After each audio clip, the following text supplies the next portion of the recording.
The Spin-off Podcast Network.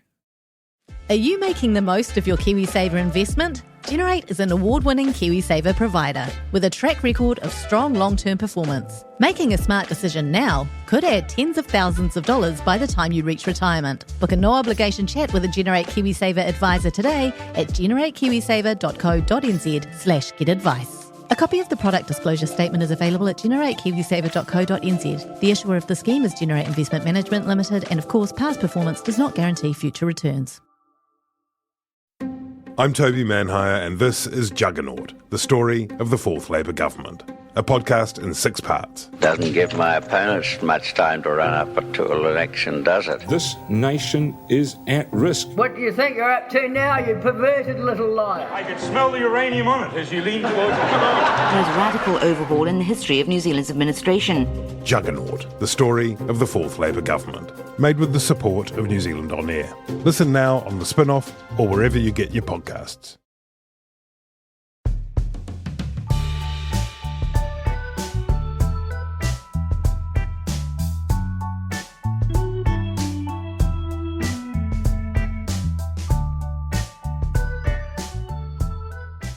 Kia ora koutou katoa, this is Gone By Lunchtime, the Spin-off's podcast all about politics and chocolate mints. I'm Toby Manhire. Over there, Ben Thomas, New Zealand's leading craft beer aficionado, a top operative for shadowy political PR outfit Exceltium, and the man whose tweets could change the direction of this election campaign. How are you, Ben? I'm good. If there's one thing that we've known since 2008, it's that each election will be decided on social media. Have you been working on that tweet, that killer tweet that is going to completely be a game changer? Was this my Winston debate tweet? Oh, that. What was the other? What was the other tweet? No, I mean a new one. The one that's going to come. Oh, my secret tweet. Yeah, that was when I was taking a Twitter hiatus, surprise. going into the workshop to work on the best tweet in NZ politics history. But I've been diverted. I've got 10 weeks. Bad news, listeners. Annabelle Lee, the critical and popular favourite of this podcast, has at the 11th hour pulled out owing to some interview she has to do for her award-winning television program, The Hui. So she's not here. We do, however, have Guy Williams. Hello. Who is here as a special guest. Thanks for having me. And was recently announced as the co-leader of the Green Party. Congratulations, yeah, thank you so much for having me. Are you going to give me an introduction, or do people know who I am? You're the one off the television. Because you really set me up there for a fail. You made it sound like Annabelle had gone and I had taken her place, which is not the case. I was supposed to do it with Annabelle and she pulled out at the last minute. It's crazy. The way this podcast is organised, madness. We just had about 10 minutes sort of sermon from Guy Williams off the television. Pull your shit together. How we're sloppy, ill-prepared. So I'm the listener. I listen to your podcast. And welcome. Coughing on air. Are we for it or against it? Because I'm against it. This is like a terrible Jon Stewart crossfire moment, isn't it? You're just like, the podcast will be cancelled next week. Don't eat M&Ms during the show. You've put them in your mouth right now, haven't you? You've put them in. No, you're coughing now. I'm you're laughing. shocking. The spin-off stable of podcasts very much works on the basis of confectionery, and On the Rag quite often drink quite heavily during theirs. Is that right, Jose? It makes it human, it makes it relatable. Well, unlike your stuff, which quite often seems as though you're trying to make it all crazy. Here's the crazy guys in Palmerston North. Jono and Guy, or whatever the fuck it is. It's called Jono and Ben. We all you know the it's name. scripted. So my name's Guy, just for the listeners who don't know who I am. And I am a comedian who works on the Jono and Ben show, which he's mocking there so effectively. And I'm also interesting because... And you're also the new co-leader of the Green Party. Yeah, well, I do a comedy column in the Sunday Star Times, which occasionally is political. And, that's no, but you... when did you do it? On the weekend, you pledged your allegiance to the Green Party. You selfied yourself at their Nelson campaign launch. The whole thing, right? Yeah, I think this is quite interesting. My favourite sports writer, or not my favourite sports writer, but a guy I listen to on podcasts a lot is Bill Simmons. You guys might know him. Yeah. He's like quite similar to Duncan Grieve. He looks similar, he talks similar. They're kind of similar. What I liked about Bill Simmons is in his sports columns, he would write from the perspective of a Boston Celtics fan. He's honest. He's out in the open. He puts his colours on his mast. Unlike Justin Marshall, who pretends to be impartial, but then clearly just goes mental when the All Blacks, something goes wrong. And in politics, it really annoys me how everyone secretly hides what their alliance is or where they're from. You know, Paul Henry once ran for the National Party, and Hosking is clearly incredibly biased, and he tries to hide that. And I'm like, I don't want to hide my colours. You know where I'm coming from. I'm a Green Party supporter. And like, I've always been honest about that. It's always been a thing, but I wanted to make it really clear to people. And also, I want to campaign for the Greens because I like them and I like their causes. Is that not a good way to do things? I think this is important and admirable transparency. Yeah, thank you. Cheers, Ben. I bloody appreciate it. Look, in the spirit of while we're just here, like sort of rending our garments, I just want to say I worked for the ACT Party during its 2002 campaign. Yeah. Isn't one of your colleagues at shadowy political PR operation Exceltium standing for the ACT Party as well? Yeah, Brooke Van Velden just been announced as number 3 on the ACT Party list. So congratulations. They'd need to get about 2%. Well, that's not going to happen. Whoa, that is like 3 Everests. Sorry, is Brooke a man or a woman? Brooke is a woman. Okay, oh, lovely. Do you think she's a good candidate? Yeah. You paused for a long time there. Well, no, look, I mean, I'm always nervous of being accused of sort of shadowy shilling, although I suppose this is pretty out in the open. No, I think she's a good candidate. I think that Matthew Houdin, the managing director of Exceltium, has resisted the urge that Andrew Little gave into in 2008 to fire his employee, who's become an ACT candidate. Yeah, okay. I don't remember that. That was a minor scandal. I wrote about that when I was at the NBR. Little had an employee at the EPMU, the Engineers Union, who stood for ACT and was dismissed. And there are actually good reasons for this. He hadn't notified the union. Yeah. So there were justifiable reasons, and I think the dismissal was upheld. But Little was very fiery in sort of media, where he didn't take the kind of procedural route and instead said, we're a workers' union. We're here for the people, for the hardworking engineers. We're not having an ACT candidate. Okay. Sort of opening himself up for sort of legal action again, but staying true to the firebrand roots of the movement. Yeah. Listen, enough about 2008. I demanded of Annabelle when she let us all down earlier today that she email her thoughts of the moment on politics, and she sent me a short list, and I suggest that what we do is we just go around and say whether we think she's right or wrong on each of these. Okay. I'll begin. Number 1, this is Annabelle Lee.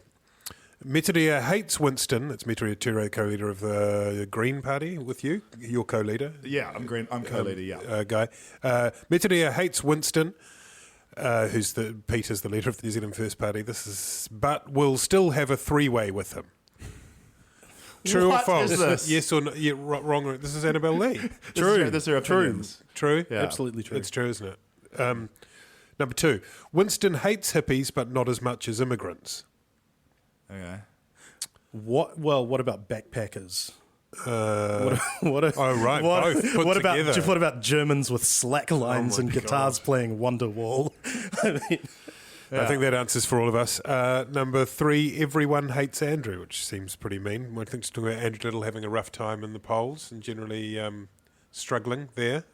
Then she says National is going to win. And that's really cutting to the chase, isn't it? Yeah. Well, yeah. What do you think, I don't think that's a very hot take. But do you think that's true? If you yeah, definitely. You think it's going to be a national New Zealand first coalition? Not come first, but end up in government. What do you think, Ben? What are your odds on? What do you? Those are the favourites. It's about 80% at the moment, isn't it? Maybe. It really depends on how you define winning. If you include going into coalition with Winston Peters for 3 years as a victory, then sure. But you'll get real sick of winning.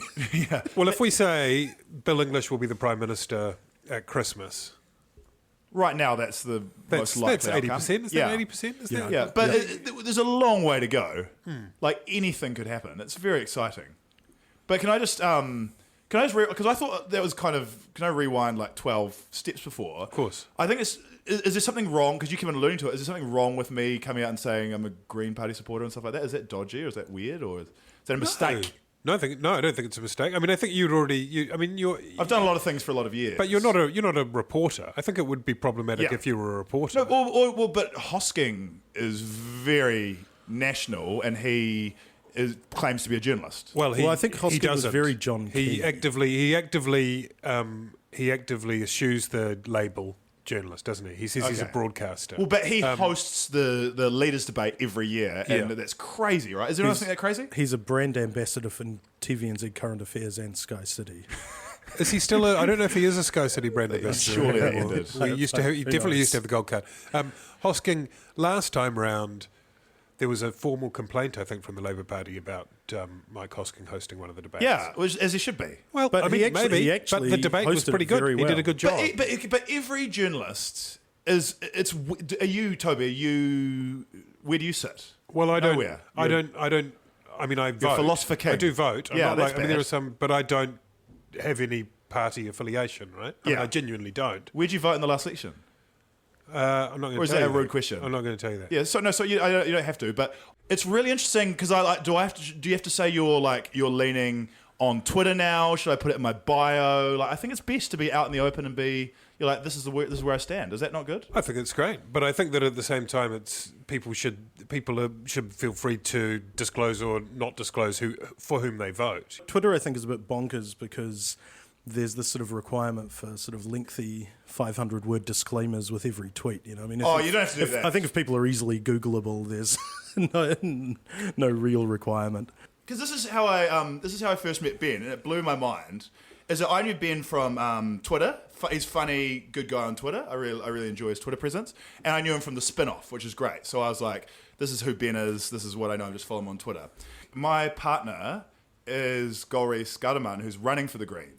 Golreese tweeted something that I wrote that she had said to me.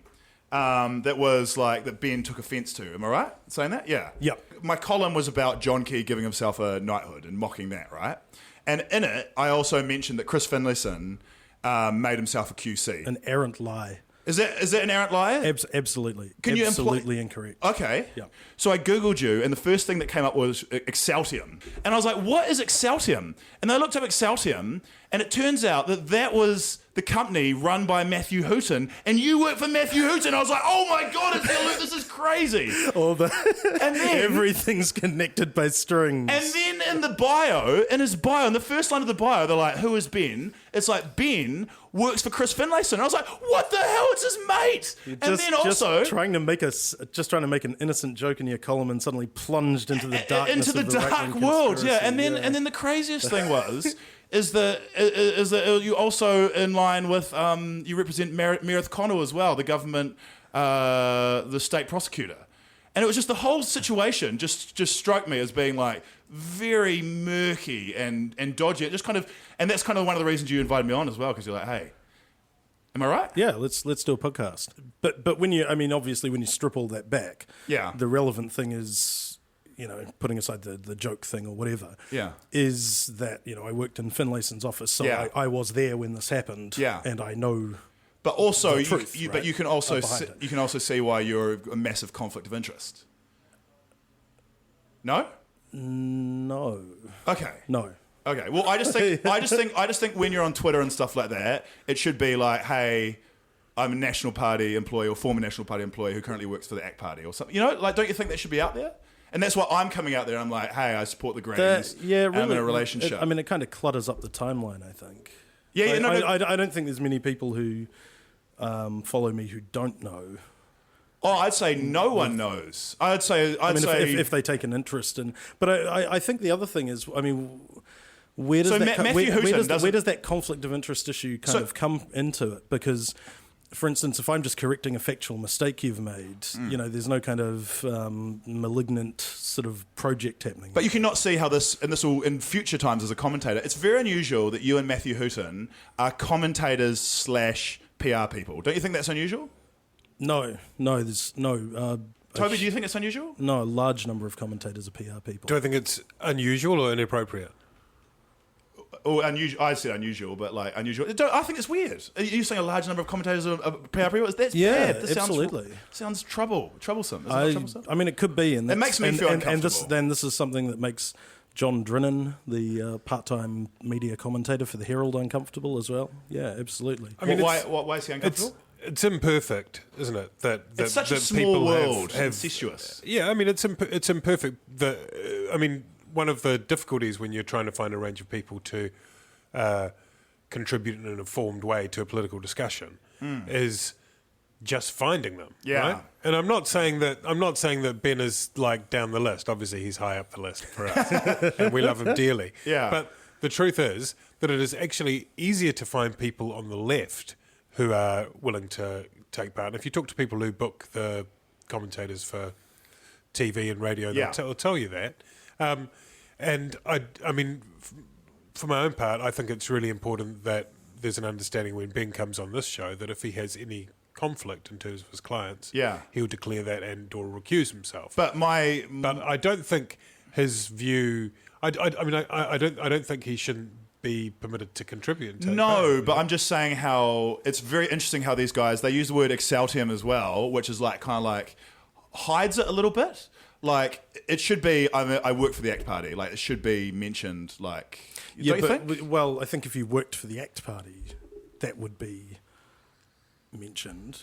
Yeah, it should be. It should be like in Matthew Hooton's like Twitter bio. And is like right there next to under his name. Yeah, I think you're getting a couple of things confused though. So, for instance, the fact that you have clients doesn't mean that that's relevant to anything. I think it's incredibly pertinent. I think it's so important. Well, I think it is if that's the issue. You're mates with Chris Finlayson, so that's why you're getting offended. You're like, you could go, hey man, the guy's my mate, I disagree with what you've said. Well, it's not getting offended. why would I be hiding it? I mean, the fact that I was there is the grounds on which I was saying, I'm confident that you are wrong. So I'm not trying to kind of dissemble or hide anything about that. Yeah. And as you say, it's the first thing that comes up when you Google me, right? So I don't see that there's been any kind of deception there. Yeah. Well, I just think I just think everyone should be open with, and I think you guys could maybe be a little bit more open as well. I think it's important. In what sense? I mean, on the podcast, for instance, I talk about, when I worked for Finlayson, when I was in the national government. I mentioned that quite a lot. If we're talking about a client or somebody that we've worked for, we talk about that. Yeah. I don't see what your issue is. I think that it's just weird to be a PR person and a commentator. That's what I think. And I'm sorry if that's offensive or anything like that. No. Look, it's fine. I think it's a fair. But I don't. I think that I totally get what you mean. If people are compromised in terms of what they can say by a commercial relationship, however that commercial relationship arises, then I absolutely agree with you. Yeah. On the other hand, I think as long as people are disclosing things, I don't think it becomes an issue. Yeah. Okay. No, well, it's just nice to talk it through. It's good fun. It's good to air that out. Let's progress to point one on my list. Sorry. Which is good pod. Which is no, it's good. It's good. Which is the entanglement we had over the weekend, rolling into Monday, in which Metiria Ture called out Winston's racist approach to immigration, racist statements. It was an interesting one. It's not as though she hasn't said that before. She said that in an interview when I interviewed Metiria and James Shaw earlier in the year. She said that she thinks he says racist statements. She's on the record saying it before, but this seemed like a deliberate strategy over the weekend. She was on Q&A saying it. She was at the launch in Nelson saying it. Said it again on Morning Report. What do you reckon, Guy? You come to me first. Well, you're as we've discussed at some length. I used to share a lift with Metiria, so I'm conflicted out of this. What do you think was the thinking behind that?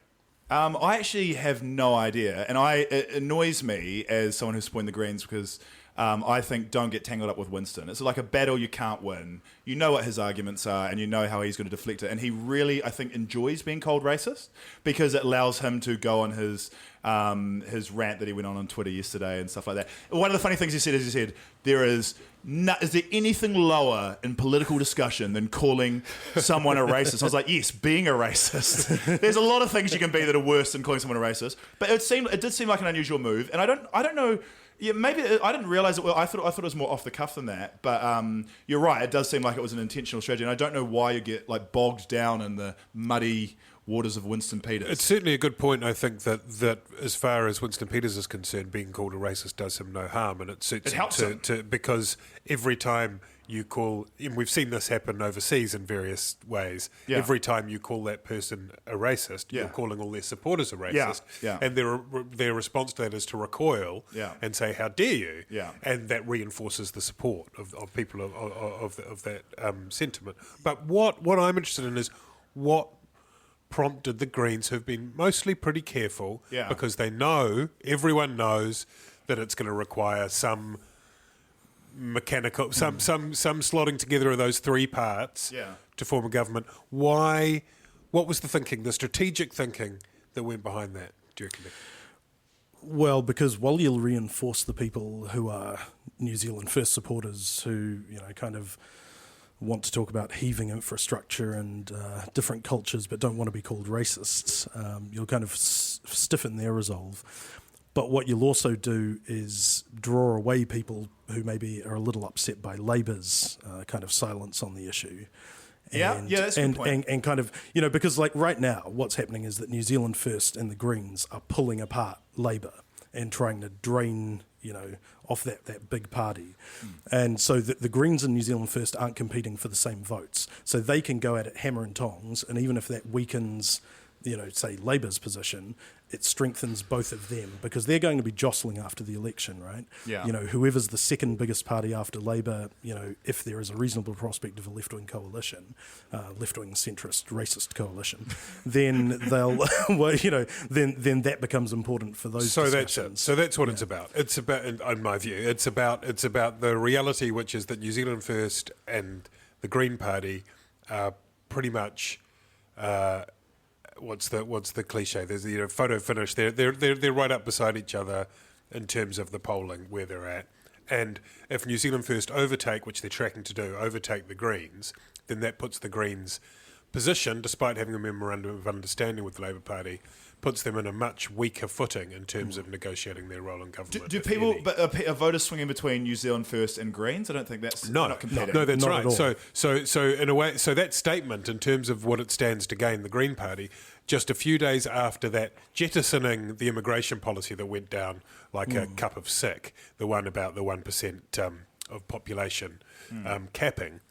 That was saying to the people disillusioned on the left and the Labour Party, come to us, come to us. So I don't think it changes the overall number that would be within this this hypothetical coalition on the left, but it moves people towards the Greens, I think, is the thinking. I mean, that's the only way I can kind of... Also, it's just nice just to not tolerate Winston's crap. It's nice just to and it's good and to be on the front foot rather than being careful and kind of diplomatic and saying we can get on with people. I think that traditionally the Greens have been a party that has had kind of a radical core to it. I wrote about this last week, and I mean, I'm not suggesting that was connected in any way, but I do feel as though there is an attempt to go, hey, this is what we stand for. Yeah. We stand for not being racists. Not this kind of technocratic 1% bullshit. This is what we stand for. You know?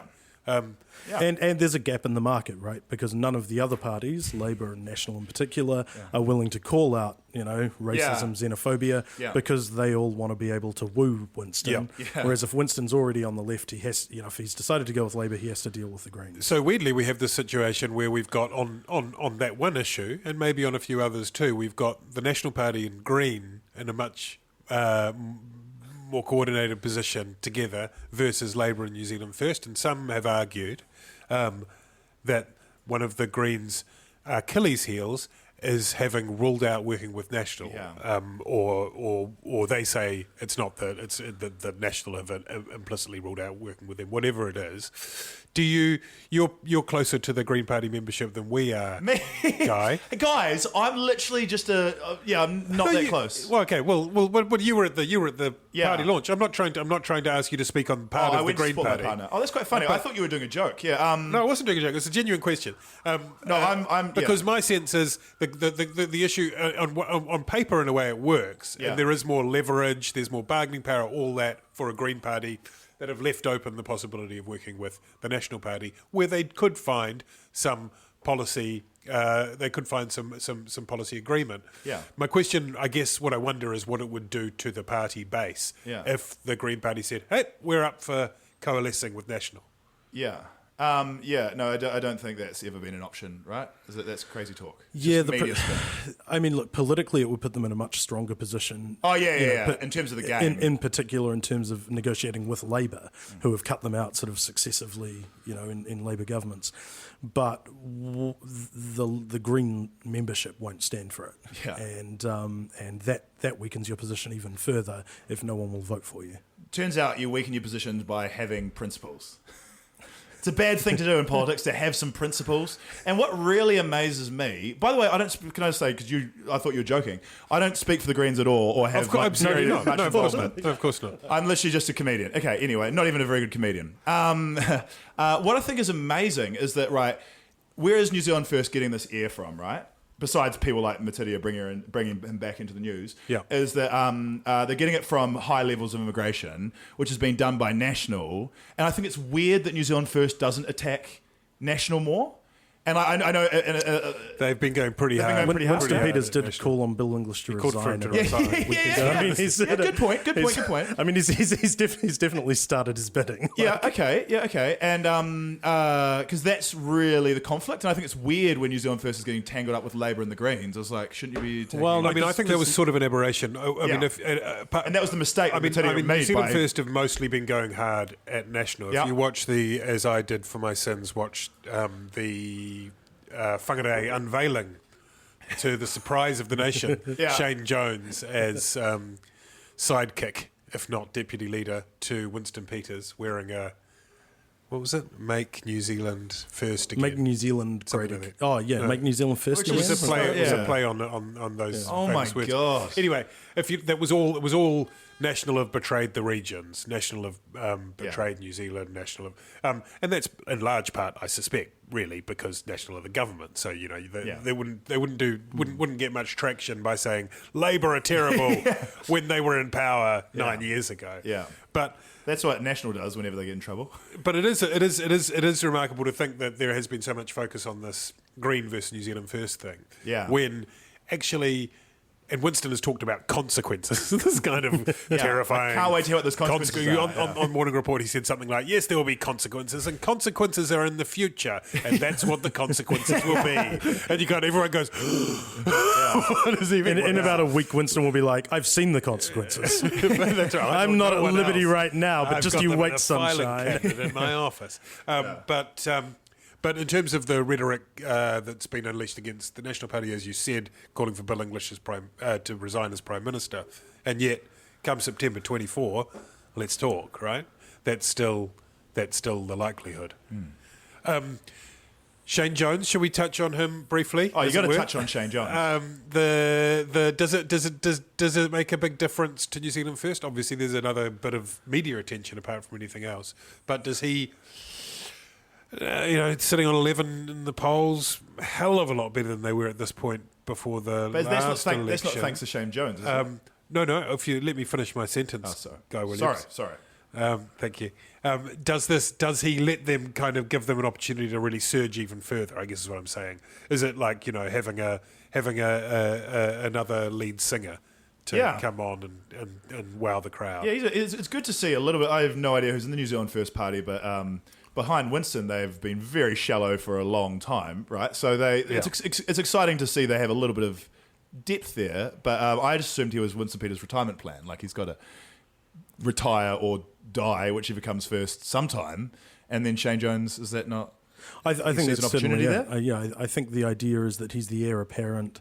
That's why he's being, ideally set up in Northland in the whangarei seat, and he is the coming leader of his people. He's been arriving for a while now. I have this suspicion that Winston Peters might be a bit disappointed in Shane Jones. Winston is an incredibly hard worker and quite an old-fashioned guy, despite his sort of enfant terrible sort of persona. He's actually just an old-fashioned guy with a good work ethic, and I think he might be a little surprised by by Shane Jones. You know, Peters really did sort of blow into Northland like a hurricane during the by-election. And I just don't know if Jones is going to sort of replicate that sort of barnstorming up and down the electorate performance. Well, he doesn't have the same appeal. Like Winston Peters has been around for 40 years and done everything, and he's the most famous politician we have, whereas Shane Jones was on that trajectory and then fell off. Well, Shane Jones is an extremely likable guy in person. And at the same time, I don't really understand the media's idea that he's this great communicator or sort of envoy to the people. I don't know any working class people who speak like Shane Jones in a sort of mix of, you know, bizarre extended Māori aphorisms mixed with sort of faux Latin, Harvard, and business speak. Yeah, oddness. I do think that there is a little bit of myth making that goes on. Certainly, the idea that Shane Jones is the Pied Piper of West Auckland, and he is going to suddenly bring these blue collar, ordinary, hard-working New Zealanders into the fold. I mean, I don't know. Let's, though, not ignore that he is second in the preferred Prime Minister's rankings. Who is? Winston Peters. Oh, wow. You know, which leaves open, as we're talking about, if they can grab some more votes, closing on Labour, and then he goes and talks to Labour with or without the Greens and says, well, you know, look at this piece of paper here. It says I've got twice as much popular support as you have, Andrew Little. I'll be Prime Minister, please, and we'll make it work. That's right. And 1.5 times as much as your deputy, Jacinda Ardern. Yeah. Surely not. I've heard this in the media a few times, and I was like, this is just like it's a great like opinion piece or something like that. But surely there's no chance of Winston Peters becoming Prime Minister. They're even talking about like if they got enough traction on national or something like this. It's ludicrous. I think it still remains a massive long shot. Yeah. But Helen Clark acknowledged in her interview in that 9th Floor series that Winston had asked for it in 2096. 96. You know, there's the Borgen example, which is where you have a leader from a smaller than the largest party in a minority government. Yeah. Or the idea is that there'd be a timeshare, so Winston would be the Prime Minister for the first year, and then would hand over probably to Jacinda Ardern after Andrew Little had been knifed by his caucus for agreeing. No, after the government collapses after 3 months. Winston Peters is so amazing, and he's been in Parliament for, I have done no research, 40 years. How long has he been in Parliament? Like, so long. 40, almost 40. He's 72 years old. He first entered Parliament 38 years ago, and he's been out two stretches of that. Yeah. In that, I'm very sceptical of these long-term politicians. In that time, has he made New Zealand a better place? Is he contributing positively to our country? Well, he's been in government before. He had a great time. He's been a minister 3 times and had his portfolios removed by the Prime Minister 3 times. This is...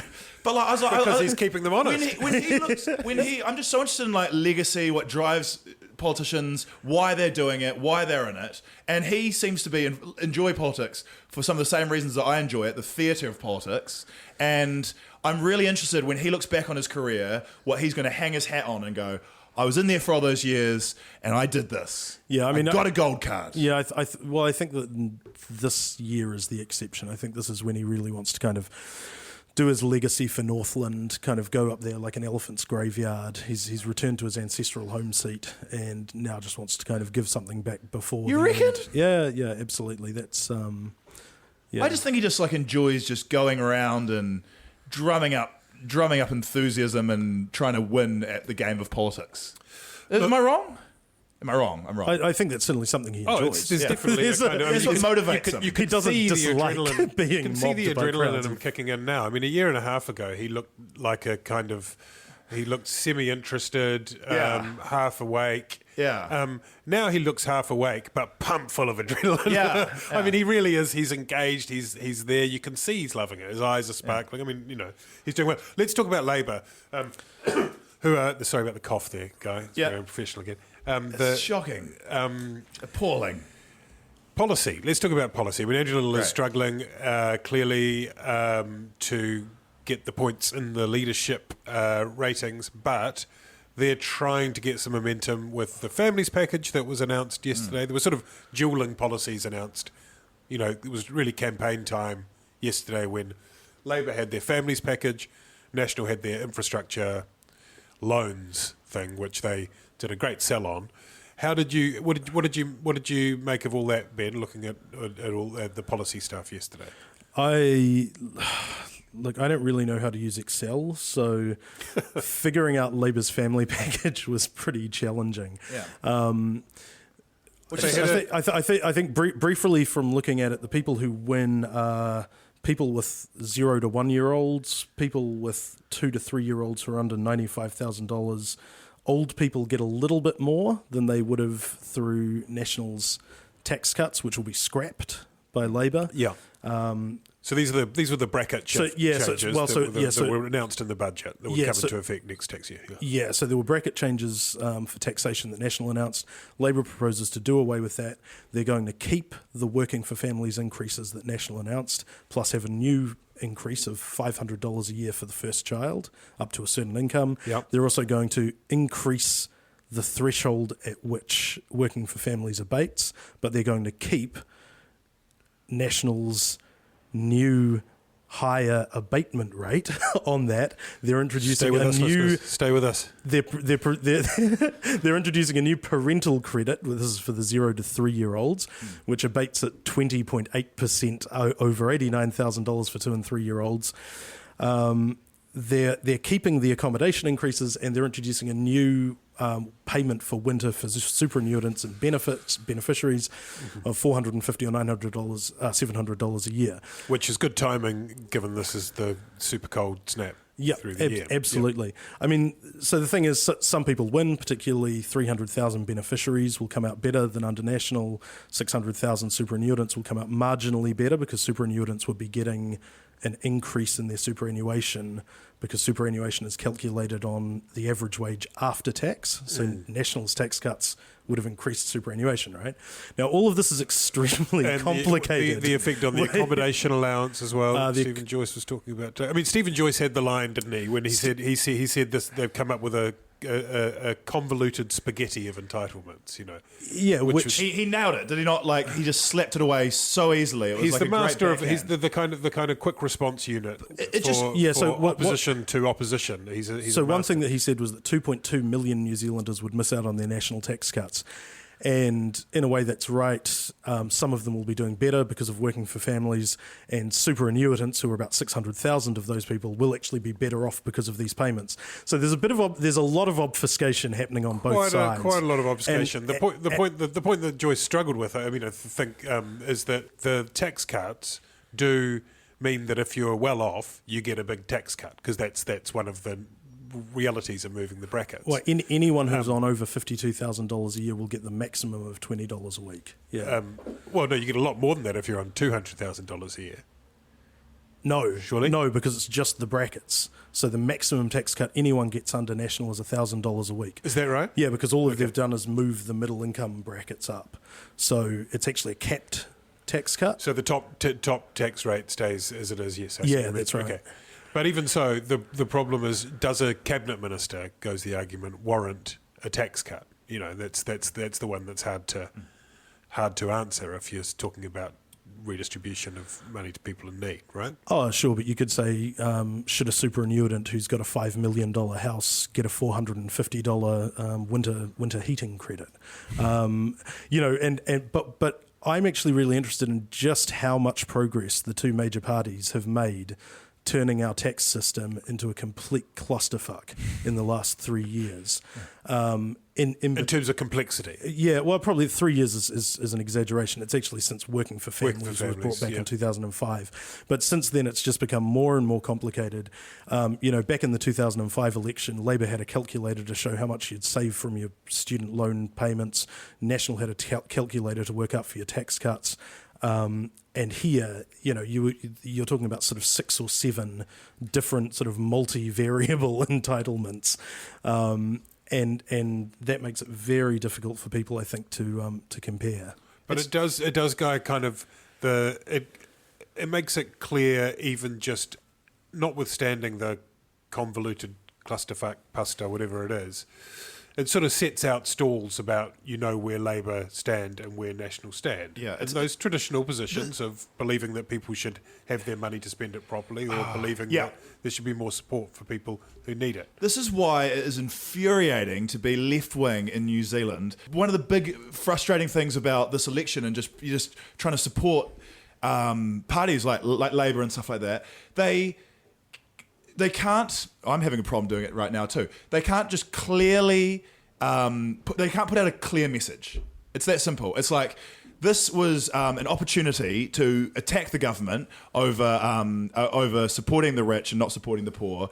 They're for the few, not the many. Like, it was so good. Jeremy Corbyn's campaign slogan over in the UK. He said, "For the many, not the few."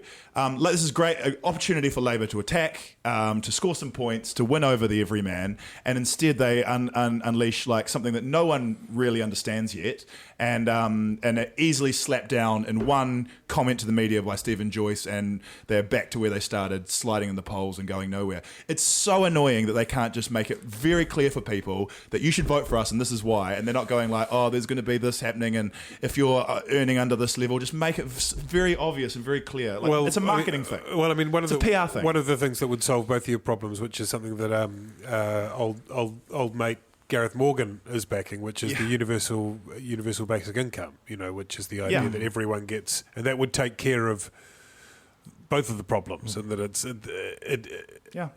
Labour toyed with it. Labour looked at it, and in the end, they realised that it was a hell of a push to make it work on the numbers. Right? Well, the first guy to propose the basic minimum income for New Zealand was Roger Douglas. That was what prompted the cup of tea back in '88. Yeah, '88. Yeah, I thought it was the flat tax. Yeah, flat tax and a guaranteed minimum income. Yeah, it was the flat tax was a big part of it. And Roger was very into packages as well. Everything was bundled together, and and I think Top has a bit of that same sort of mad scientist quality about it. It's, when you look at any of their policies in isolation, they all seem pretty reasonable, but they have this kind of, evidence-based zealotry behind it.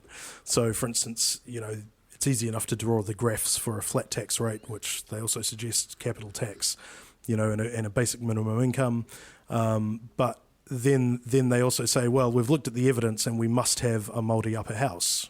We've looked at the evidence. We must make the drinking age 20. Yeah.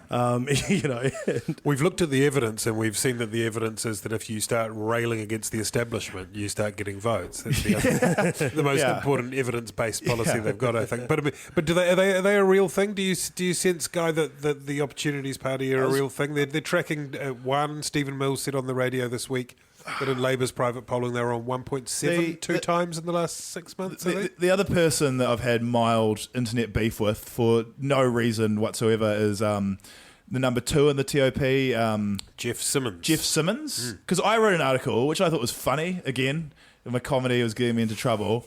And it was against TOP, and there was a lot of jokes in it and stabs and stuff like that. But the underlying joke, I can't remember the underlying message. Oh well, the best joke was that it was funny that Gareth Morgan was saying he's going to light a fuse under the Parliament, which of course, if you remember, Guy Fawkes, he failed miserably. He was arrested and hung or killed.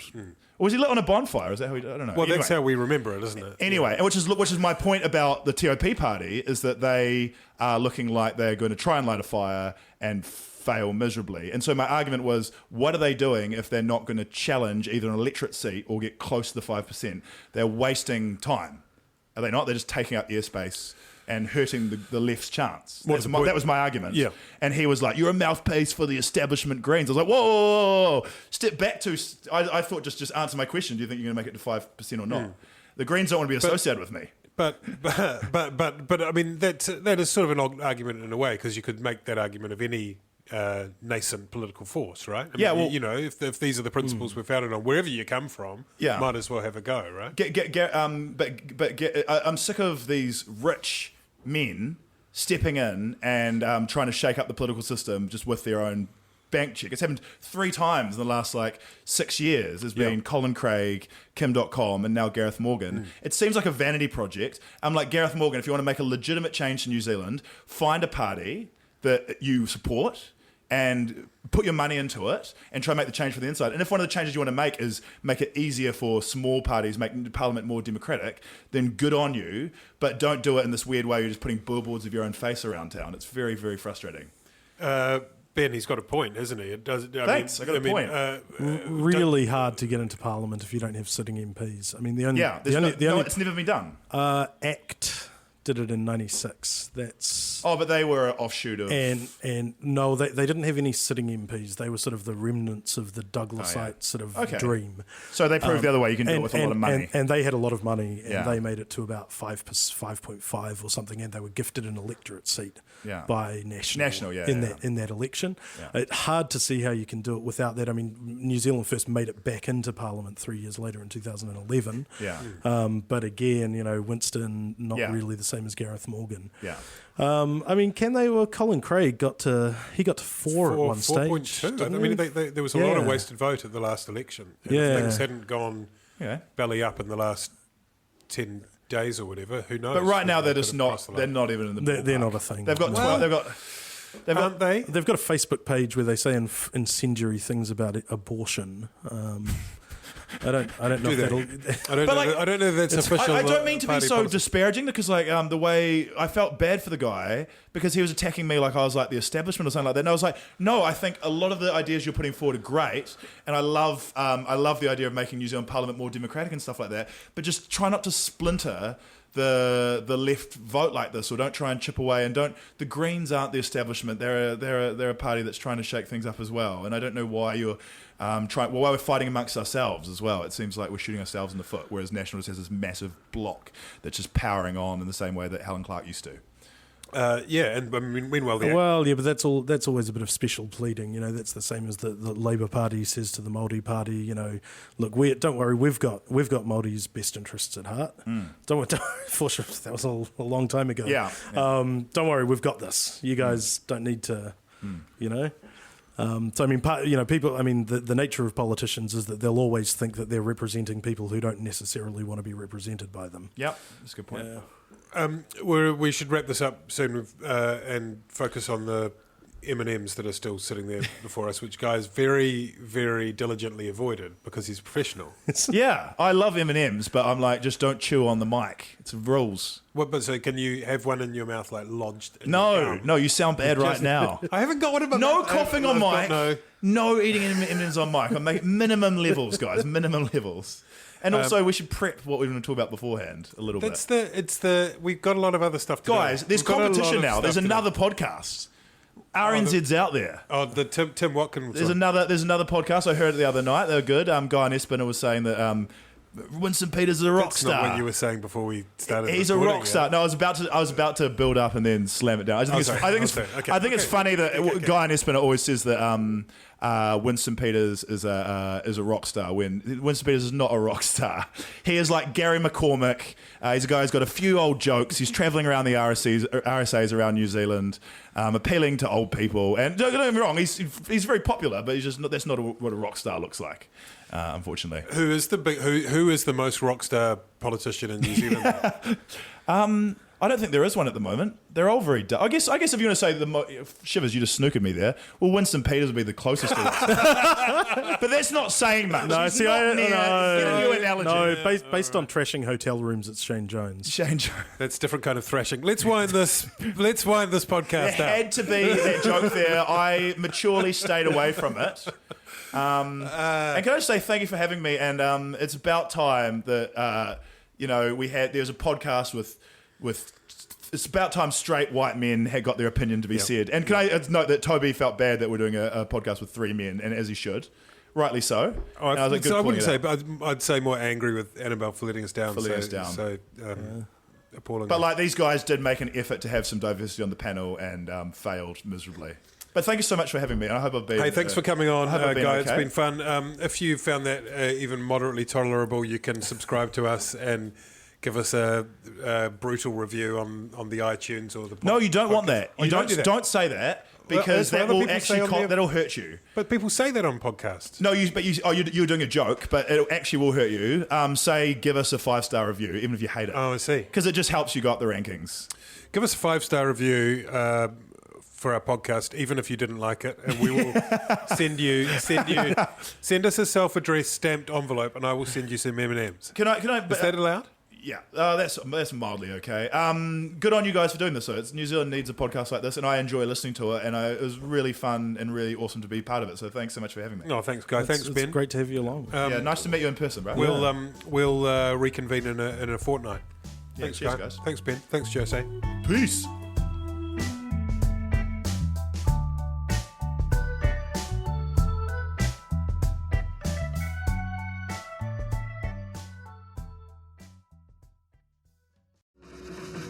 Are you curious about how business can be better?